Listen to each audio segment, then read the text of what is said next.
السلام علیکم ورحمۃ اللہ وبرکاتہ نحمده ونصلی علی رسولہ الکریم اما بعد۔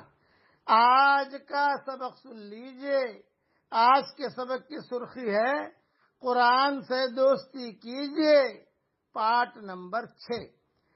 حضرت عبداللہ ابن عمر رضی اللہ تعالیٰ عنہما سے روایت ہے کہ رسول اللہ صلی اللہ علیہ وسلم نے ارشاد فرمایا، روزہ اور قرآن کریم دونوں قیامت کے دن بندہ کے لیے شفاعت کریں گے۔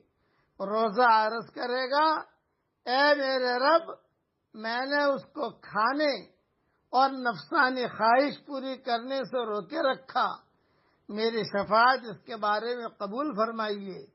اور قرآن کریم کہے گا کہ میں نے اسے رات کو